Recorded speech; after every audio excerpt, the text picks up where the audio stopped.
Zvone mpasa ko wadzoka. Ambuya. Zvode kutipa pano naiwo. Imimi. Imimi ambuya. Nemwana wangu. Imimi ambuya. Ungatinongedza mpasa. Uri kusha unodzikwa nondinongedza ini. Ndiri mupambo pano. Ndiri mupasha wenyu pano. Munofana kuziva. Wadzoka kuzoitei panapa? Wadzoka kuzoitei? Ipapo uri kugara tasa distance yakagara. Mune shuwa imimi ambuya. Kundidzinga panapa imimi ambuya. Mune shuwa nazvo imi. Ambuya mune shuwa nazvo imi zviro kwazvo. Zviro kwazvo imi ambuya. Ndakabvisa pfuma. Mwana wenyu mune shuwa imimi kuti mungadai. Ambuya. Zvazvokudhara ambuya. Manzwa. Ndikuzwa nambuya arohwe nemupambo. Mwacho mukandidzinga panapa. Ndinondosvika ndokaramba kamwana kenyu kadzoke izvozvi panapa kechimhanya. Izvozvi chaiko. Ndinokaramba. Hapana kunyepera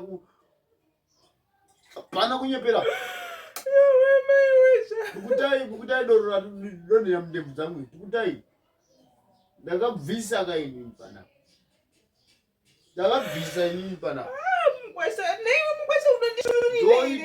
Ndinoita zvandinoda pano. Papa pakuhere panapa. Unofunga kuti dai watezora wako ari panapa wachozvaunoita izvi? Unofunga dai watezora wako ari pano uchaita zvauri kuita izvozvo? Chinonetsa chi? Chinonetsa? Ambuya. Ndangova kundipusha kudai murume womwana wangu inini. Mandinyepera imimi kuti ndakauya panapa asifika nani. Saka ngadaiwa ndokundipfure futi nepo. Saka unondimwira doro. Wanondimwira kuti uone kuya izvozvo. Waida kunonwa kuti uye uzodai. Kudi? Kuita zvizo kuti izvozvo panapa ndozvawamwira izvozvo. Zvidoro izvozvo zvinongo munoritenga ambuya. Ndokudira inaro kuna Mwari kudai. Shuwa unoshura. Ambuya. Unoshura chokwadi.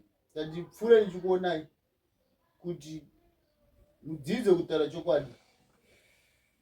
Ambuya vanorohweswa. Unoziva chibuda vako wendi. Vanorohwa. Kana wandiwatukumbana pamwana wangu ngaadzoke zvake. Zviri nani? Anotuta. Ngaadzoke mwana wangu. Kana kuti chitoti mwana ari kumurume pakadai so. Chitoti mwana ari kumurume chicho. Kundidhokonya zera rako iwewe mwana wangu. Uneshuwa nezvanotaura iwewe. Izwa ambuya. Izvi tasemagarira vakaita. Unokuziva ndiri mai here? Okuvhunga ambuya nembama izvozvi. Haundishure.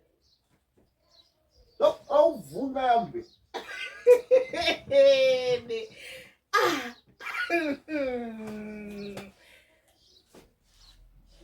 Nawenda mba wangu. Abude zvako uiti. Usadzoke pano. Nobikwa sadza nemwana. Wati uda kudzosera mwana wangu mudzosere pano usadzoke.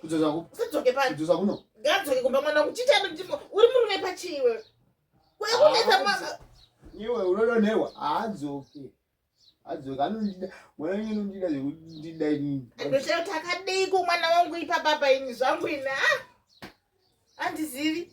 Ndai.